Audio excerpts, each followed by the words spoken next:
Okay, Assalamualaikum warahmatullahi wabarakatuh. Sebelum kita bermula, mohon yang jemaah lelaki untuk ke depan sikit untuk memberikan sedikit ruang untuk jemaah yang baru sampai ataupun kepada jemaah wanita.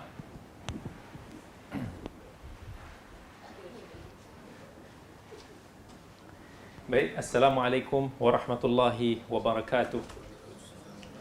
Innal hamdalillah nahmaduhu wa nasta'inuhu wa nastahdihi wa nastaghfiruh wa na'udzu billahi min shururi anfusina wa min sayyiati a'malina may yahdihillahu fala mudilla lahu wa may yudlil fala hadiya lahu ashhadu an la ilaha illallah wahdahu la syarika lahu wa ashhadu anna Muhammadan 'abduhu wa rasuluhu amma ba'd. Alhamdulillah, kita bersyukur kepada Allah yang telah mempertemukan kita pada pagi yang mulia ini bersama dalam satu program anjuran pertubuhan, nama panjang saya tak ingat, Nadi, dan juga Ladis, pertubuhan wanita istiqamah. Dua pertubuhan yang saya kira sangat dekat di hati saya, yang mana saya mengenali Alhamdulillah sebahagian daripada mereka yang bergiat aktif di dalamnya. Abang Nazli, Kak Pish, Kak Ilin, suaminya dan beberapa sahabat-sahabat lagi. Saya sejujurnya kagumlah dengan mereka inilah. Dan kalau ikutkan, mungkin sepatutnya yang bercakap di hadapan ini bukan saya. Sebab yang beraktif ataupun yang giat membantu orang, yang selalu mencari asnaf, yang selalu cuba untuk nak meringankan beban saudara-saudara kita ni adalah mereka-mereka ini. Dan saya pernah sebut pada sahabat-sahabat saya lah, kata kalaulah memang ada orang yang diberikan kepercayaan, maksudnya yang saya percaya sepenuhnya untuk menjalankan apa-apa kegiatan kebajikan, maka saya akan pilih insan-insan di dalam Nadi dan juga di dalam Ladis ini. Sebab kita kenal, kita tahu betapa mereka ini bersungguh-sungguh, hati yang subhanallah, yang akan membantu sesiapa sahaja dengan kudrat yang mereka ada. Walaupun bukanlah mereka ini satu pertubuhan yang besar ataupun yang memiliki satu sumbangan yang besar, tetapi apa sahaja yang diperlukan mereka akan buat. Berapa banyak misalnya Kak Pish dia sebut pada saya, yang dia kata dia kalau boleh dia nak stop dah, tak mau. Tapi hatinya yang lembut itu tak boleh. Bila mana ada orang datang, orang bagi tahu ada bantuan, dia kembali buka balik, kembali bantu balik orang sampai tak menang tangan. Jadi itu yang saya kira sebagai satu keuntungan dan nikmat lah yang mana Allah bagi kepada kita peluang untuk bersama dengan mereka. Bila saya diberikan tajuk tentang Abdullah bin Mubarak, jutawan, super dermawan, yang mana mungkin kisahnya barangkali jarang untuk nak kita dengar ataupun kita kongsi. Tetapi insan ini adalah satu insan yang menjadi inspirasi ataupun istilahnya idola kepada diri saya sendiri. Yang jauh lah kalau kita nak bandingkan diri kita dengan dia. Tetapi dia adalah seorang tokoh yang saya kira seharusnya menjadi seorang Muslim yang diikuti oleh semua orang Islam. Macam mana nak menjadi seorang Muslim yang sejati dengan kelebihan-kelebihan yang Allah berikan kepadanya. Tapi Masya Allah, macam mana Allah gunakan, maksudnya macam mana Ibn Mubarak gunakan nikmat yang Allah berikan kepadanya itu ke arah jalan kebaikan. Abdullah bin Mubarak adalah seorang tokoh ulama yang terdahulu, yang mana bila saya sebut dia wafat pada tahun 181 Hijrah. Boleh imagine pada zaman dia hidup 181 Hijrah, which is pada kurun kedua Hijrah, yang mana ketika itu hidupnya tokoh-tokoh ulama yang besar seperti Al-Imam Abu Hanifah. Abu Hanifah adalah guru kepada Ibn Mubarak yang meninggal tahun 150 Hijrah. Di zaman itu juga hidupnya Al-Imam Malik yang meninggal tahun 179 Hijrah, yang merupakan juga guru kepada Abdullah bin Mubarak. Di zaman itu ramailah kita kira ulama-ulama besar yang hidup, yang mana Ibn Mubarak ni hidup di dalam kurun yang terbaik, kurun atba'ut tabi'in. Tetapi apa yang unik tentang Abdullah bin Mubarak, dia bukan kerana dia seorang ulama semata-mata.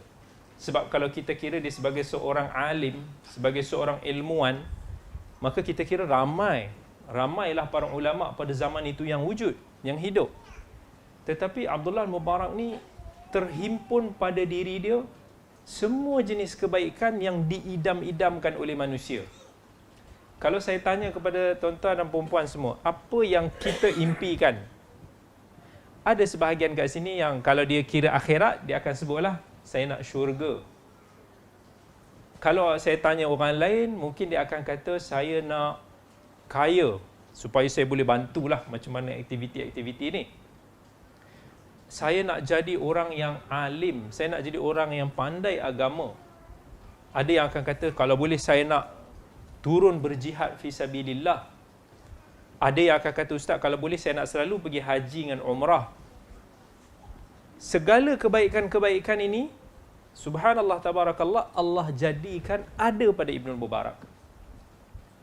Seorang ulama yang sangat-sangat rare, sangat jarang untuk diperkatakan. Seorang ulama yang sangat-sangat terkenal, yang sangat-sangat disanjung pada zaman dia. Tetapi pada zaman ini hampir jarang kita dengar tentang Ibnul Mubarak. Sebab tu saya ada tulis tentang Ibnul Mubarak. Untuk nak kita sama-sama hayati balik, hidupkan kembali kisah inspirasi daripada tokoh ini. Kalau kita nak cerita Ibnul Mubarak ni dalam bab seorang yang alim, seorang yang ilmuwan, agamawan, maka dia adalah tokoh yang paling kehadapan pada zaman dia. Sampaikan dia digelar sebagai faqih di bumi barat, faqih di bumi timur. Seorang yang memiliki banyak penulisan-penulisan di dalam hadis, di dalam sejarah, di dalam fiqh, di dalam bahasa Arab, di dalam pelbagai bidang, sampai dia digelar sebagai ensiklopedia pada zaman dia.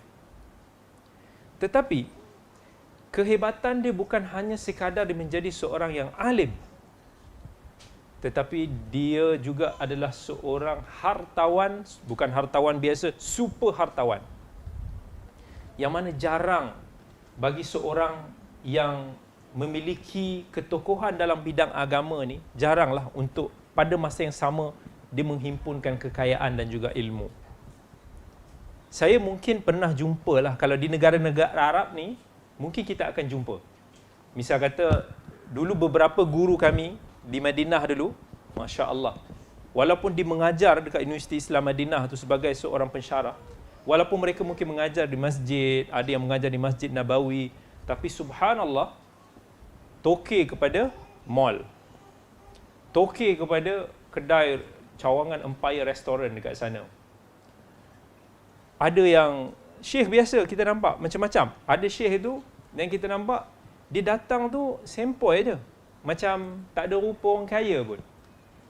Tapi bila mana universiti masa tu lambat sikit dia nak bagi allowance dekat pelajar, sampai pelajar-pelajar masa tu resah, dia datang bawa cash, tak silap 2 juta.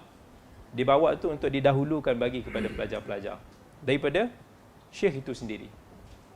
Ada syekh yang orang tahu dia ni tokeh kepada mall. Bayangkan kalau dia empunya kepada IOI Mall ke, kepada Alamanda ke, mall-mall yang besar-besar. Bila dia mengajar kat kelas, dia kata dia pakai handphone yang jenis lama. Padahal zaman tu dah ada handphone kamera. Bila pelajar tanya, syekh, macam mana kami nak hubungi kamu? Tak tahu, aku tak berapa pandai lah. Ada email tak? Aku tak ada email. Habis tu kau macam mana kau boleh jadi tokeh kepada syarikat-syarikat besar ni? Aku tak tahu, ada orang yang buat lah. Ada orang yang arrange. Habis tu, kenapa kau masih lagi datang mengajar? Dia kata, sebab yang ini saham aku akhirat, yang itu saham aku dunia. So, cerita berbeza. Aku nak saham dunia, aku nak juga saham akhirat. Ada lecturer saya dulu mengajar tafsir. Masa dia mengajar kami tu, dalam kelas kami tak ramai orang, masa dalam 6-7 orang. Dia kata, kenapa tak ada dalam kelas aku ni yang minta aku? Kita pun nak minta apa? Maksudnya sebab dia kata sebelum-sebelum ni, ada pelajar-pelajar yang datang dia minta. Nak minta aku bantu ke sebagai pelajar ke, support macam-macam. Tapi kenapa kamu tak minta? Kita bisik-bisik lah, nampak dia bukan orang kaya pun. Macam mana kita nak minta? Rupa-rupanya dia adalah antara tokeh macam butik kedai baju yang besar dekat Riyadh masa tu. Syekh Ash-Shithri, seorang hai'ah, tak salah saya seorang anggota ulama besar di Arab Saudi. Kalau tengok dia punya rumah, kalau tengok dia punya syarikat company yang besar, subhanallah, kita akan kagum. Dia punya ruang tamu tu saja dah sebesar masjid punya ruang. Pernah tak kita pergi Madinah tu, kita pernah dengar hotel Movenpick kan? Movenpick. Punya hotel tu, saya punya lecturer. Dia mengajar fiqah, bab jual belilah, muamalat.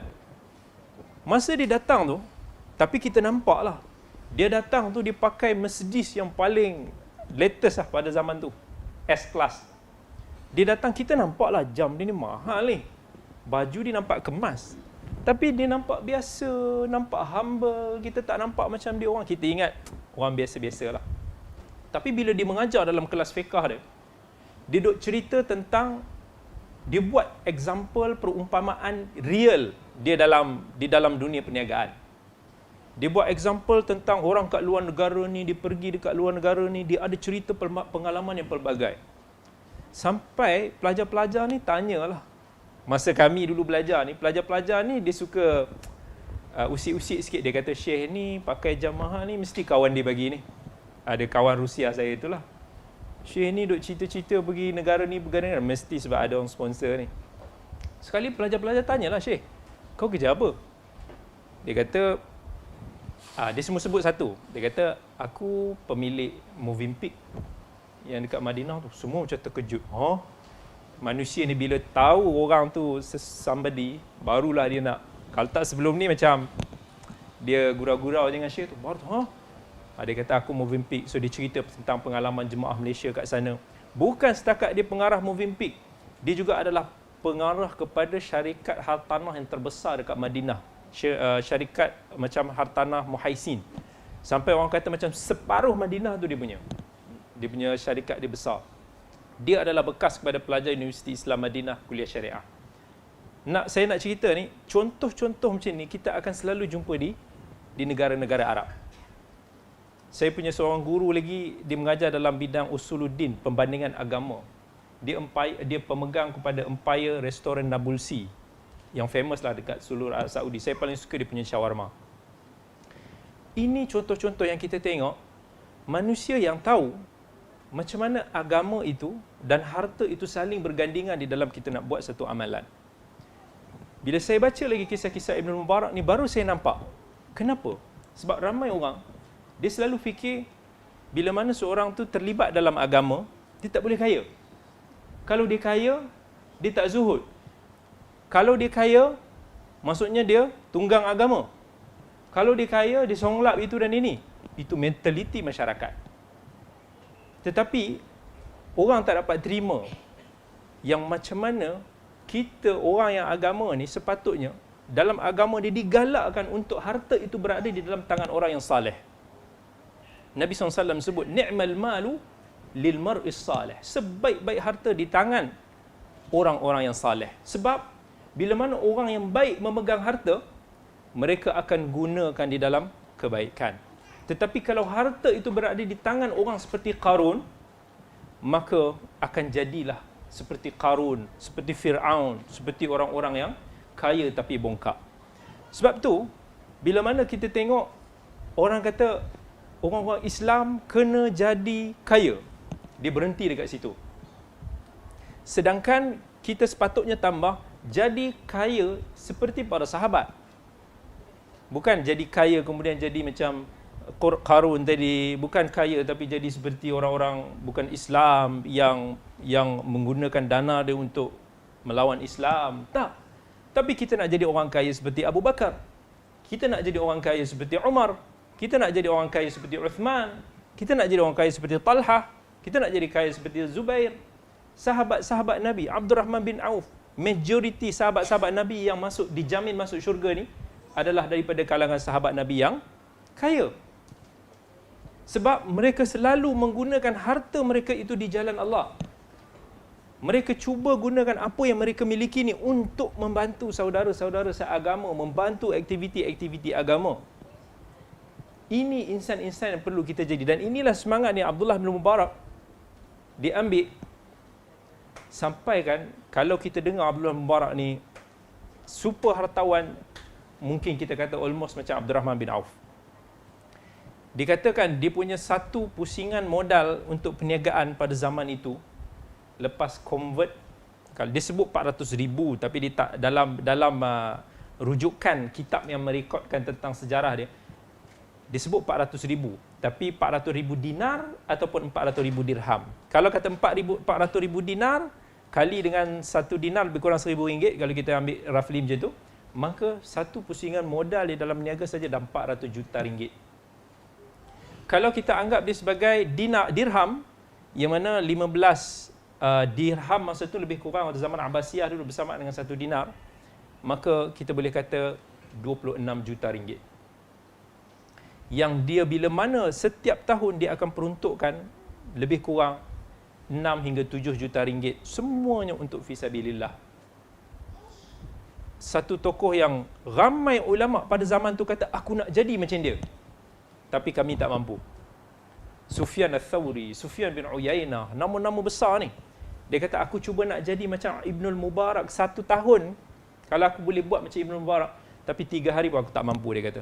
Sebabkan dahsyatnya Ibnul Mubarak ni dalam bab kebaikan. Tak ada satu pun yang dia dengar perlu dia akan bagi. Saya tak nak cerita keseluruhan tentang Ibnul Mubarak ni sebab dia akan makan masa yang lama. Tetapi bila tajuk ni difokuskan kepada dia seorang yang hartawan, yang super dermawan, part ini saya nak sentuh. Bila kita nak kata dermawan, kita akan fikir mesti seorang tu kena kaya baru nak jadi dermawan. Tapi sebenarnya tak. Nak jadi orang yang boleh rajin untuk nak bagi sedekah, dia tak perlu untuk kaya. Kalau dia kaya lebih baik, tetapi kalau dia tak kaya pun dia boleh menyumbang. Bila kita buka dalam hadis 40, Al-Imam An-Nawawi, kan sekarang ni ramai orang cerita pasal hadis 40. Tak salah saya tengok hadis yang ke-26. Yang Nabi SAW sebut, setiap sendi daripada sendi-sendi kita ini padanya sedekah. Dalam riwayat yang diperincikan ada 360 sendi dalam badan kita ni, yang mana semuanya boleh digunakan untuk sedekah. Maksudnya kalaulah orang tu ada kudrat, digunakan kudrat dia. Orang tu ada harta, digunakan harta dia. Orang itu ada pengaruh, digunakan pengaruhnya. Orang itu ada ilmu, digunakan ilmu dia untuk menyumbang ke arah kebaikan. Tetapi siapa yang Allah kurniakan harta yang lebih, fabiha wa ni'mah, itu satu nikmat besar yang Allah nak bagi. Sebab tu sahabat-sahabat Nabi, bila mana mereka selalu berlumba-lumba dalam kebaikan. Dia bukan macam kita kan. Kalau kita pergi makan dengan kawan kita, kita kalau boleh biarlah supaya aku tak kena bayar. Biarlah kawan aku tu pergi bayar dulu. Kalau dia dah bayar tu kita kata, oh lega ada orang belanja ini. Beza. Sahabat Nabi ni dia berlumba-lumba, siapa yang buat lebih, siapa lagi cepat. Sampaikan mereka kata, oh dalam bab menyumbang ni, untunglah sahabat-sahabat kaya ni. Dia boleh menyumbang banyak. Bayangkan Umar datang bawa separuh harta zaman perang Tabuk. Abu Bakar datang, dibawa semua harta dia datang. Ada kala Abdul Rahman bin Auf, dia datang dibawa 100 ekor unta dengan penuh dengan muat-muatan. Uthman bin Affan sponsor separuh daripada tentera Islam di kala ekonomi Islam masa itu sedang masalah. Sahabat-sahabat yang tak ada harta ni kata, tak acilah, kami tak kaya, mereka bolehlah dapat pahala banyak.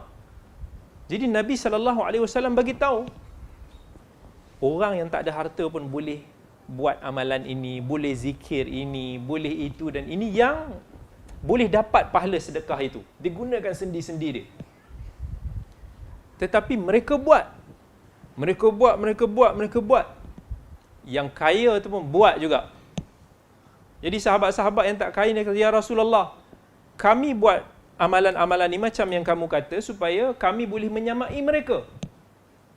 Tetapi mereka pun buat. So kami tak ada kelebihan. Zikir tu pun mereka buat, harta pun mereka boleh bagi lebih. Akhirnya Nabi kata, hadza fadlullah yu'tihi man yasha. Ini kelebihan yang Allah nak bagi pada sesiapa yang dikehendakinya. Maka inilah yang mana sahabat-sahabat berlumba-lumba buat dalam kebaikan. Abdullah bin Mubarak, dia adalah contoh yang mengamalkan hadis-hadis tu di dalam bab memberi. Ada banyak kisah-kisah Ibn Mubarak, tapi saya sebut antara kisah yang paling memberikan inspirasi kepada kita.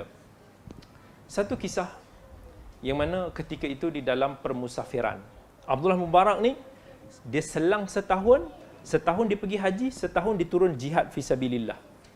Jadi kehidupan dia penuh dengan kembara, permusafiran, pergi peperangan, pergi haji, pergi itu dan ini. Jadi satu hari tu dia pergi haji dan dia bertolaklah dengan dia punya grup. Sampai ke satu tempat malam hari, dia nampak ada seorang budak datang pungut sampah. Dia ambil bangkai burung yang dijumpa dekat tempat pembuangan sampah. Lepas tu dia ambil bangkai tu, disorok dalam baju dia, dia lari. Jadi Ibnu Mubarak dengan pembantu dia ni pun kejar. Dia nak tengok kenapa ada orang pergi curi bangkai burung dekat tempat sampah. Dia pergi sampai nampak budak tu masuk dekat kemah dia. Masuk dekat kemah tu, dia tunggu jap, dia bagi salam. Lepas tu budak tu keluar, nampak ada 3 orang kanak-kanak.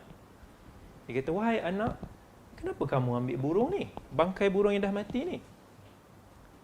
Anak-anak tu pun kata, "Aku kakaknya, ini adik-adik aku, ayah kami dah baru meninggal beberapa hari, kami tak ada makanan. Langsung, ini adalah makanan pertama kami jumpa dalam beberapa hari ni." Susahnya hidup pada zaman tu. Ibnu Mubarak bila dengar itu, punya sedih. Dia tanya dekat pembantu dia, "Berapa kos yang diperlukan kalau kita nak patah balik?" Maksudnya tak payah pergi haji. Sebab ketika itu, mereka bawa dalam, saya tak ingat berapa dinar, tapi saya convertkan dia dalam 1 juta ringgit. 1 juta ringgit dalam 10,000 lah kot dah. Atau 1,000 dinar. 1,000 dinar lebih kurang 1 juta ringgit. Itu jumlah yang kita bawa untuk cover perjalanan kita berjalan haji. Jadi dia kata kita ada dalam 1,000 dinar. Dia kata okey, kita tak payah pergi haji lah. Kita patah balik. Berapa kalau kita nak patah balik? Dia kata cukup 20 dinar. Dalam 20,000 ringgit. So Ibnu Mubarak kata okey, kita ambil 20 dinar, 20,000 ringgit tu kita pegang, lebih bagi budak ni.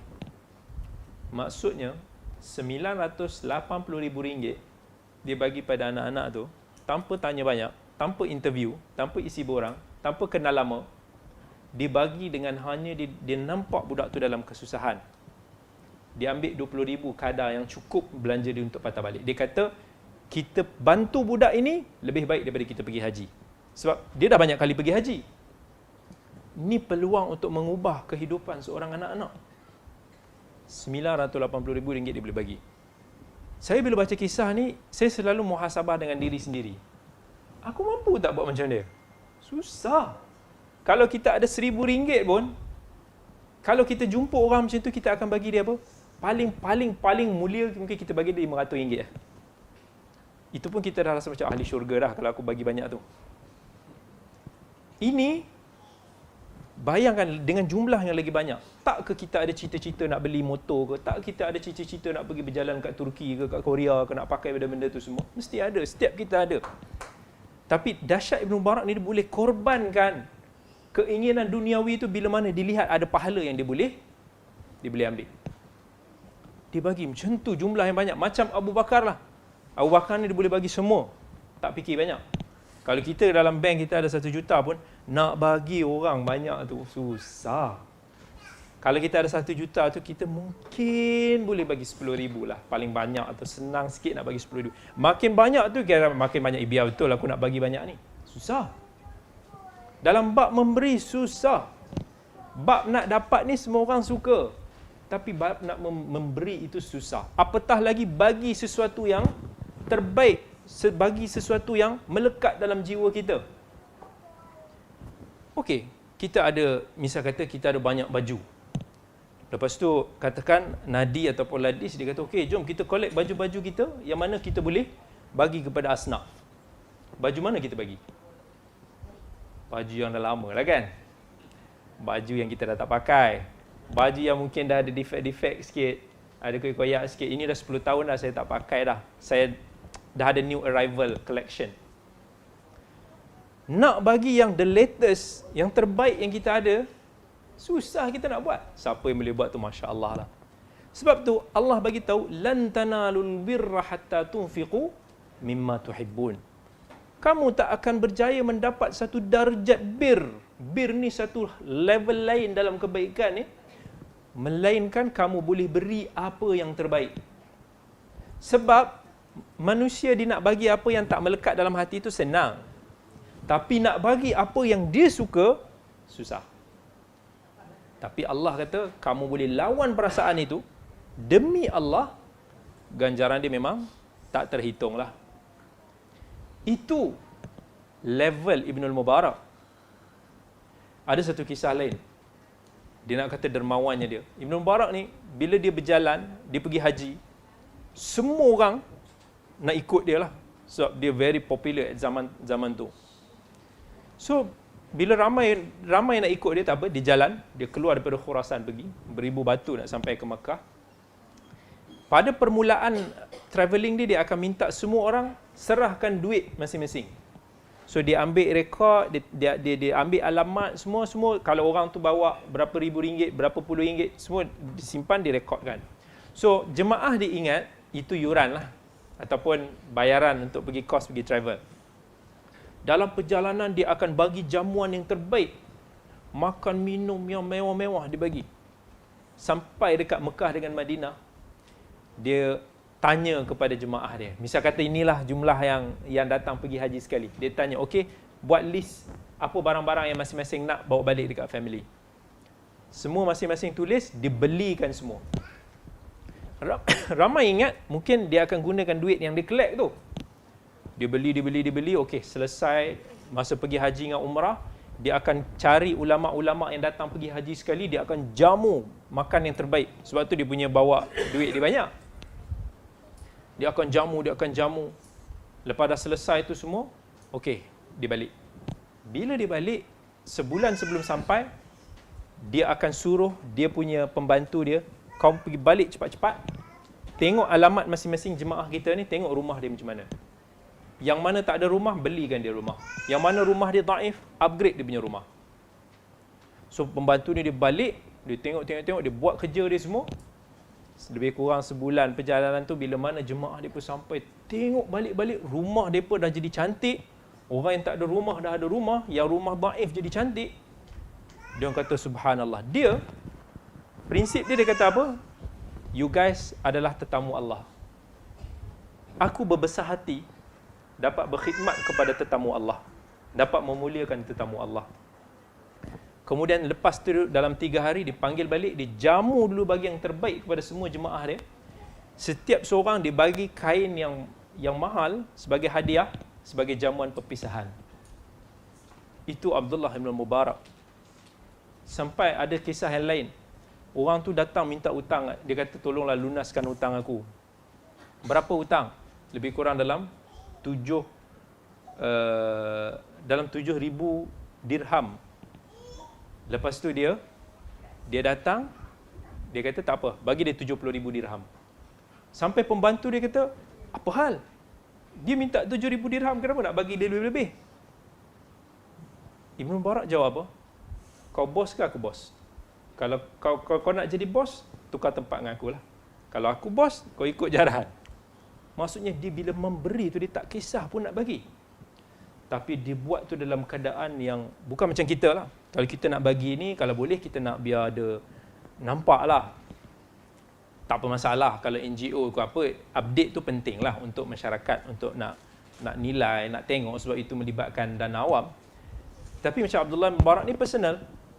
Bila personal dia tak suka untuk orang tahu kebaikan dia, dia akan cuba sorok amal saleh dia. Bayangkan sahabat dia bagi tahu, Ibnul Mubarak ni kami tak pernah nampak dia puasa sunat. Apa maksud puasa sunat kami tak pernah nampak? Bukan, takkanlah orang-orang soleh macam ni tak puasa sunat, tak rajin nak puasa. Tapi sahabat dia tak pernah nampak. Kenapa? Dia cuba je sembunyikan. Kalau orang jemput masa dia puasa, dia datang je. Dia berbuka lah. Mungkin kalau orang ajak makan, dia tengah puasa, dia pandailah, dia pusing-pusing, dia tak nak bagi tahu kita puasa. Kalau kita orang tanya, jom makan, aku puasa hari ni, banyak pahala. Kita akan cuba untuk nak bagi tahu kita ini. Kita buat, kalau kita qiyamul lail tengah malam, nanti kita akan share gambar sejadah kita ke, yang mana dan dan qiyam. Maksudnya kita suka nak amalan kita ni orang tahu. Tapi Ibn Mubarak tak suka orang tahu. Sampai ada satu kisah tu, dia bangun tengah malam, dia masa dekat kemah tu dia duduk dengan seorang sahabat dia, Muhammad bin A'yun. Dia ingat sahabat dia dah tidur lah. Sebab dia tengok sahabat dia lama baring, tak gerak. Tapi yalah, tak semestinya orang tu baring dia tidur kan. Kadang-kadang kita ada masalah tidur, baring pukul 11, pukul 2 pun tak tidur lagi.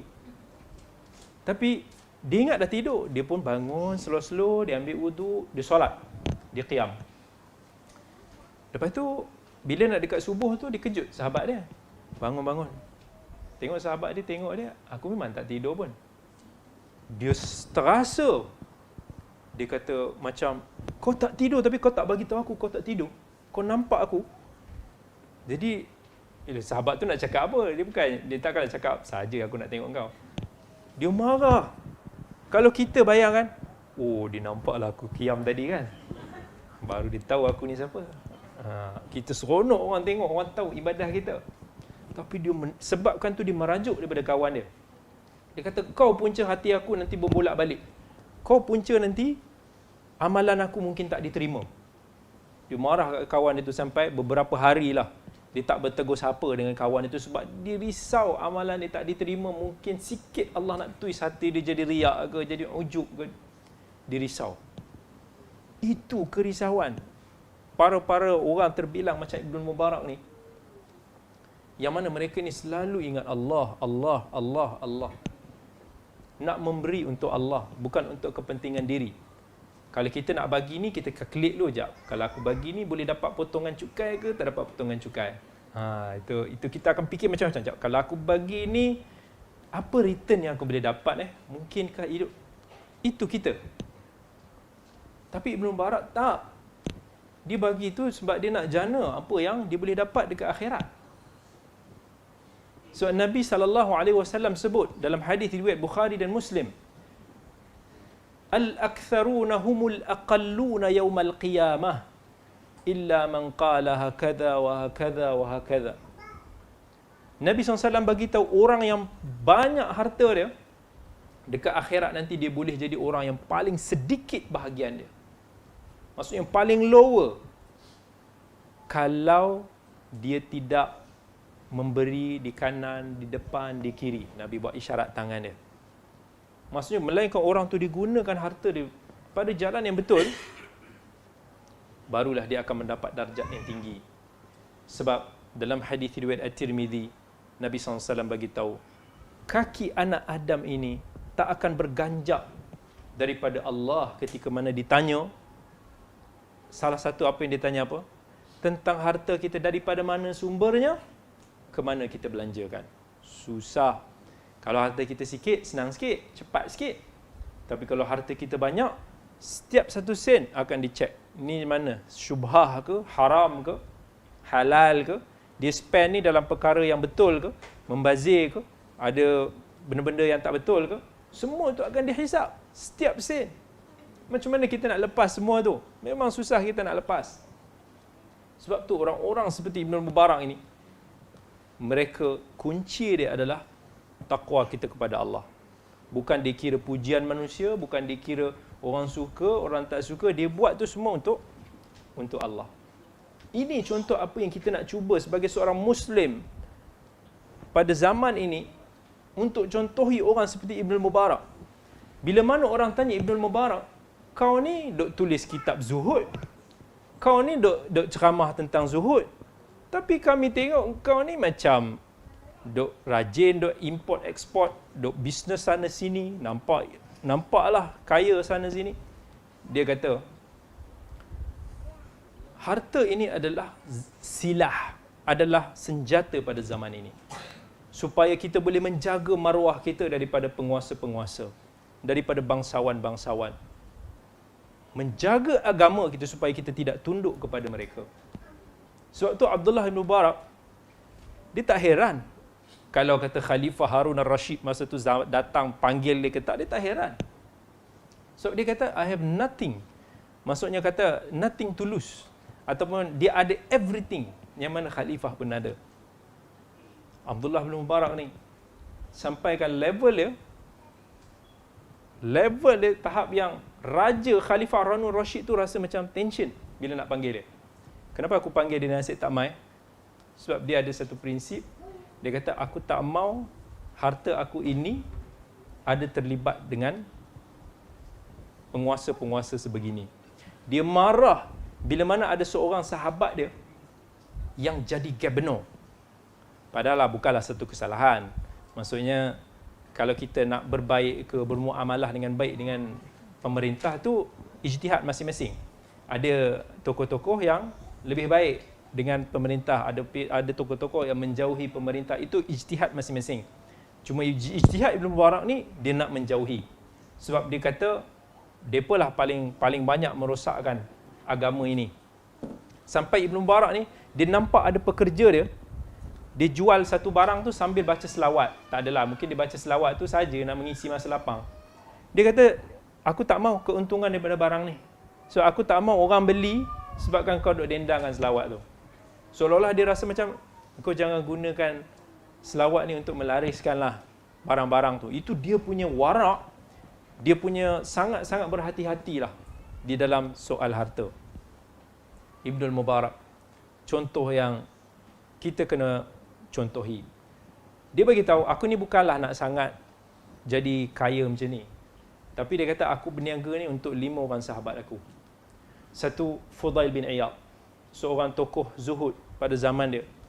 Sufyan Ats-Tsauri, guru dia. Sufyan bin Uyainah, guru dia.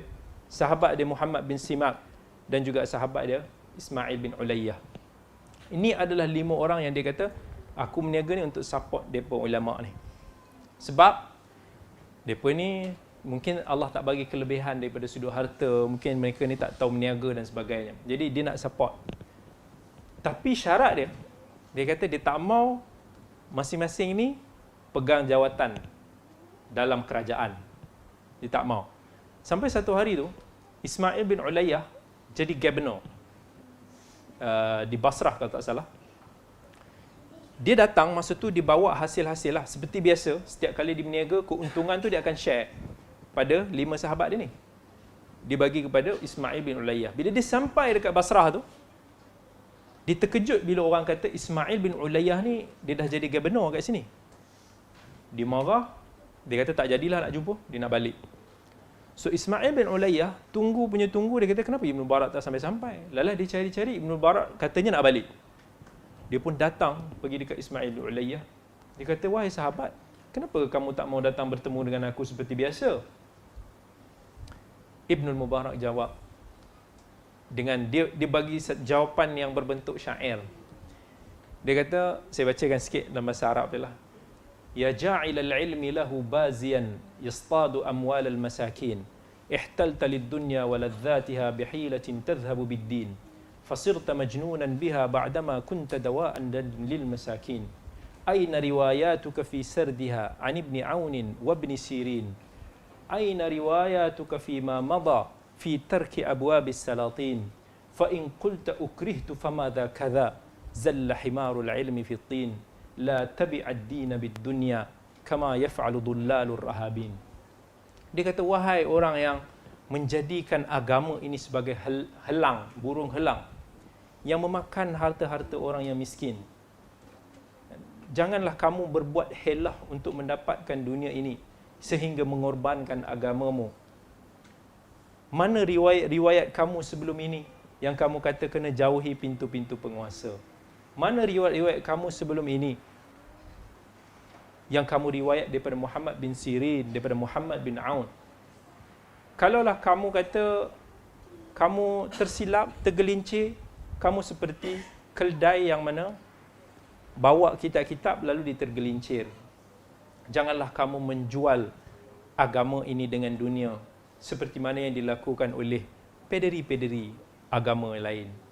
Dia nasihat kepada kawan dia begitu sampai kan Ismail ayah ni menangis, dan sejak tu orang kata dia tidak pernah dilihat senyum lagi bila mana memegang jawatan gubernur, dan dia selalu menghantar surat kepada khalifah untuk kata melucutkan jawatannya, dan akhirnya dia melepaskan jawatannya. Maksudnya bukan nak kata salah, tapi Ibn Mubarak ni dia selalu nasihat kepada kita supaya jaga hati. dalam buat apa pun. Maksudnya bila kita buat sesuatu tu, biarlah antara kita dengan Allah. Bila kita nak jadi kaya tu sebab apa? Supaya kita tahu kita boleh bantu orang Islam, supaya kita tak mudah dipancing oleh mana-mana pihak. Ini contoh Ibn Mubarak yang kita kena contohi dalam memberi, dalam berbuat kebaikan. Dan mungkin kalau saya nak ceritakan semua kebaikan Ibn Mubarak dalam bab ini, tak menepatilah masa kita pada hari ini. Dan insya-Allah mungkin kalau ada sesiapa yang nak bertanya, sekejap lagi akan dibuka sesi soal jawab. Saya kira insya-Allah sikit-sikit nanti saya akan selit dalam sesi soal jawab tersebut.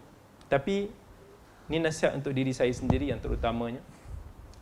Amalan bersedekah ini adalah satu amalan yang paling besar ganjaran di sisi Allah.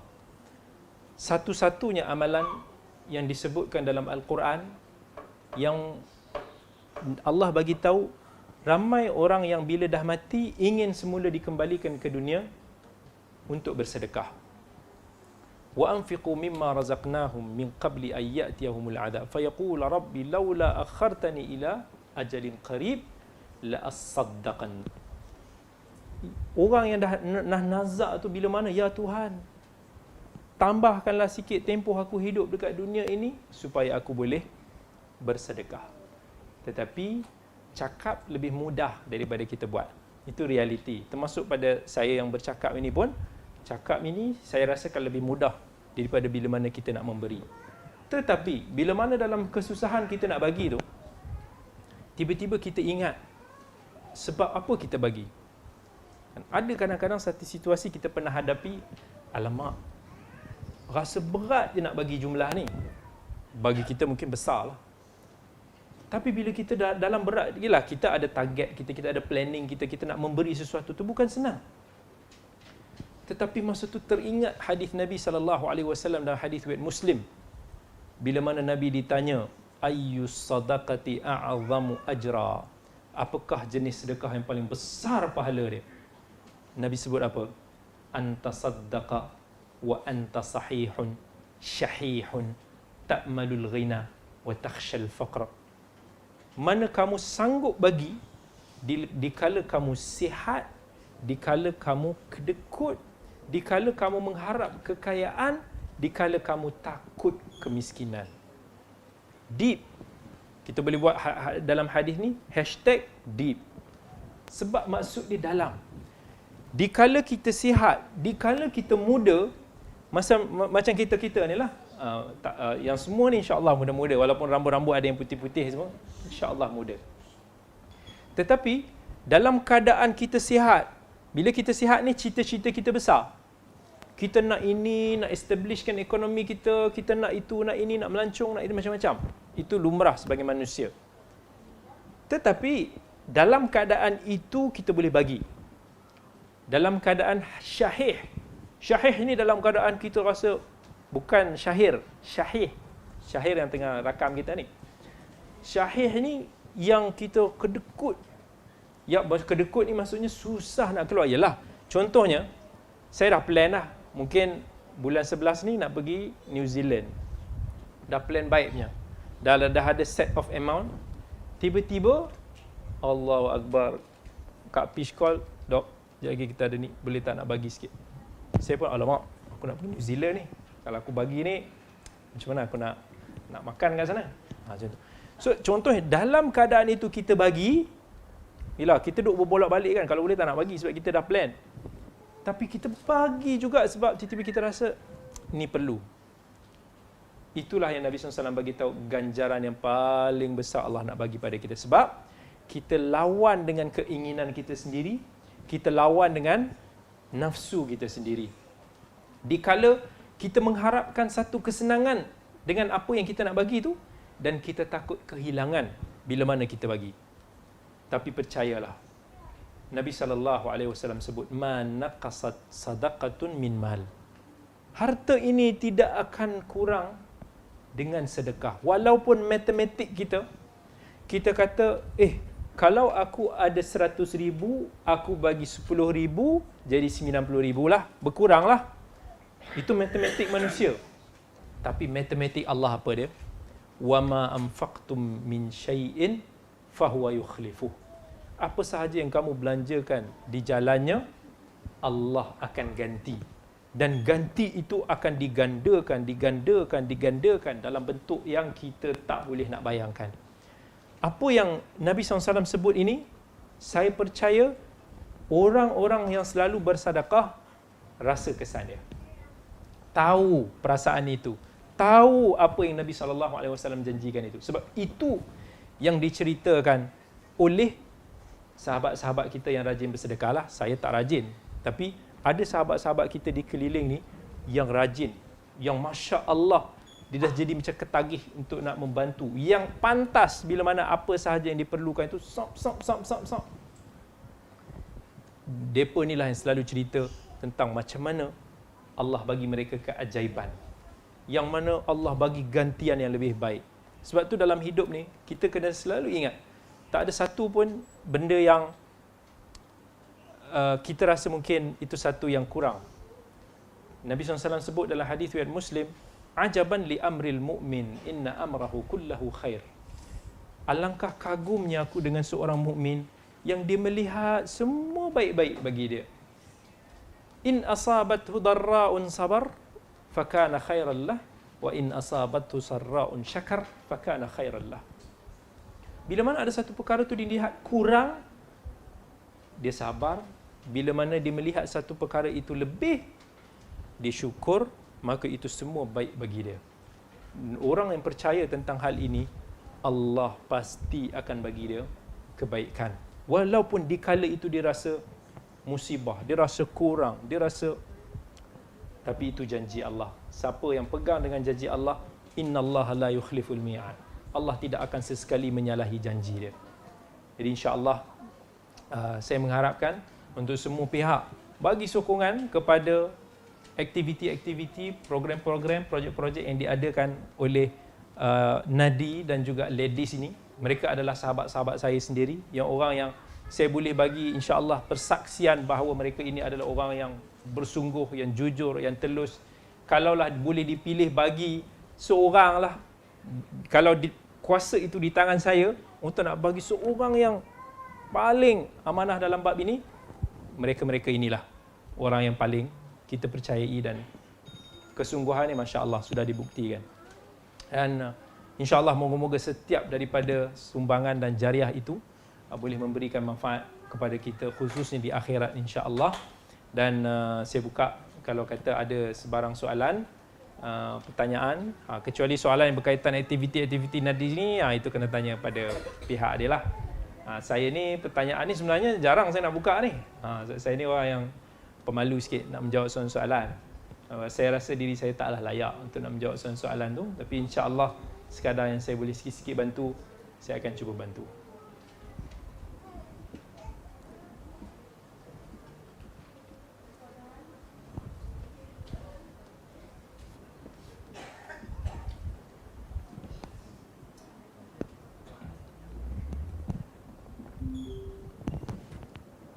Sebarang soalan daripada pihak hadirin. Ustaz dah buka offer ni, bukan senang nak dapat doktor ini untuk jawab soalan ni. Keren.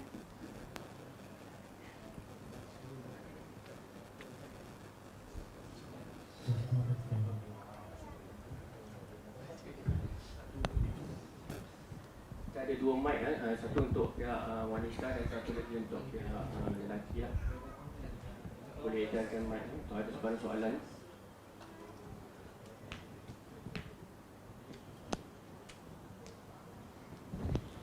Okay, mungkin kalau tak ada sebarang soalan, saya mula dululah.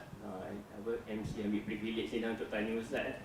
Okey Ustaz, saya nak ajukan satu soalan yang mana ada setengah pihak yang mungkin ialah Masya Allah, hidupnya dikurnia dengan penuh rezeki, kekayaan dan kemudahan, tapi dia memilih untuk menjadi zuhud dan bermasa sama dia menggunakan pakaian paling compang-camping dengan tidak menunjukkan dengan kerana hanya untuk menjaga kezuhudannya.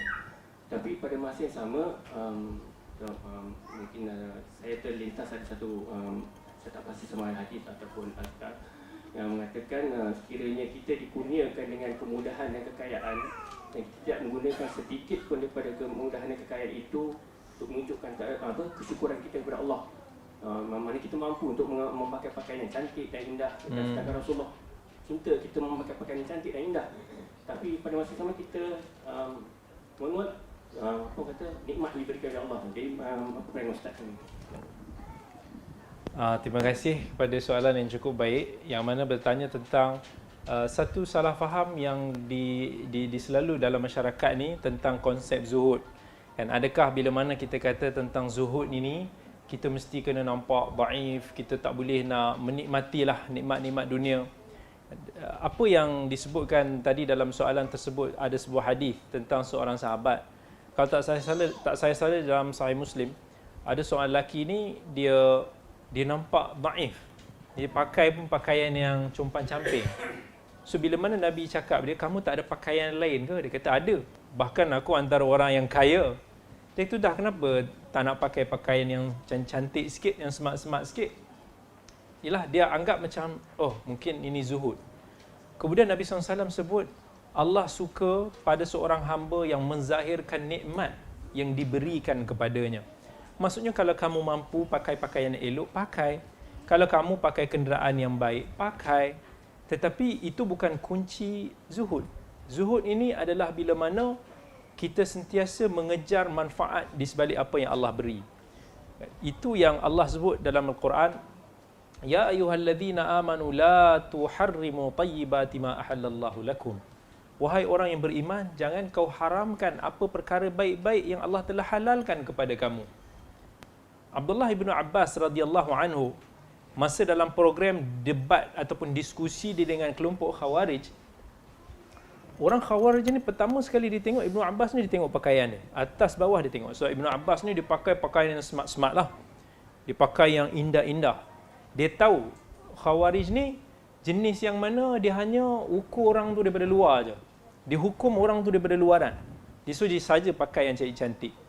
So Ibnu Abbas ditanya oleh mereka, kau ni anak saudara Nabi, orang alim, kenapa kau pakai pakaian yang macam ni? Macam seolah kata, dah kenapa nampak macam elegan sikit baju tu? Dia expect mungkin kenalah pakai yang hodoh-hodoh sikit. So Ibnu Abbas ni senyum sebab dia tahu mereka akan cakap, persoalkan tentang itu.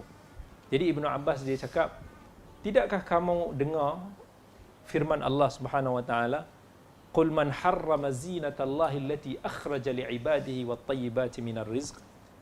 Katakanlah wahai Muhammad, siapa yang mampu mengharamkan apa yang halal yang Allah telah halalkan kepada kamu berbentuk rezeki dan juga perkara-perkara yang baik. So mereka pun terdiam. Maksudnya, kalau Allah bagi kita nikmat, gunakan kenikmatan itu. Nabi SAW dalam hadis riwayat Al-Imam Ahmad, Nabi kata, salah satu antara 4 kebahagiaan seorang mukmin, al-maskanul wasi', kalau dia ada rumah yang luas dan selesa bagi diri dia, al-markabul hani', kenderaan yang selesa pada diri dia, al-jarus salih, jiran yang baik, dan juga al-mar'atus salihah, maksudnya pasangan yang baik. Sebab dalam kehidupan kita ni, dalam rumah kita, of course suami ataupun isteri tu mainkan peranan. Kalau mereka saleh, mereka orang yang baik, insya-Allah rumah tangga kita bahagia. Jiran tetangga pun penting. Orang yang berada di sekeliling kita ni, kalau orang tu jenis toksik, hidup kita ni akan jadi toksik. Jadi tapi kalau kita dikelilingi orang-orang yang baik, yang sentiasa bagikan kita vibes yang positif, hidup kita akan tenang, hidup kita akan bahagia. Kalau kita nak pergi ke mana-mana, kita mesti akan ada. Kalau kita mampu untuk nak ada kenderaan yang selesa, pakai. Sebab itu boleh memberikan kerehatan, keselesaan kepada kita, termasuk rumah juga.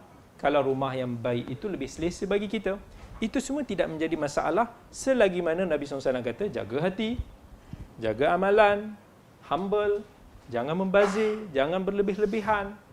So itu asas di dalam agama kita yang kita kena pegang. Kita ambil contoh Al-Imam Malik. Imam Malik ni antara imam yang agak berada lah. Sampai bila mana dia meninggal, dikatakan peninggalan harta itu bernilai 3 juta ringgit. yang kita dah convert. Kaya. Sebab dulu dia banyak khalifah, bagi hadiah dia macam-macam. Imam Malik ni seorang, kita kena faham, setiap daripada ulama ni dia ada dia punya profil.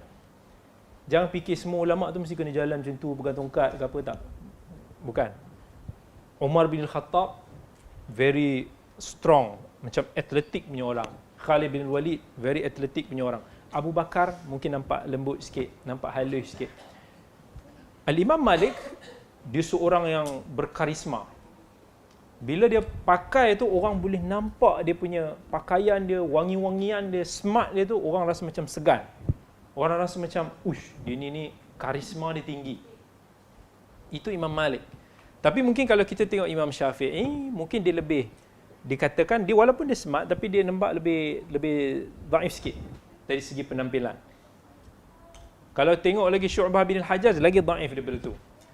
Tapi sesetengah daripada ulama ni dia ada dia punya karakter dia. Siapa yang mampu pakai selagi mana dia tidak melanggar apa yang Allah perintahkan. Contohnya kalau lelaki dia tak adalah pakai pakaian sutra, lelaki atau wanita dia tak pakai pakaian syuhrah yang nampak pelik sangat daripada orang lain. Dia jaga hanya panduan pemakaian dan adab dalam Islam, tak ada masalah kalau dia nak pakai apa sekalipun. Wallahu a'lam.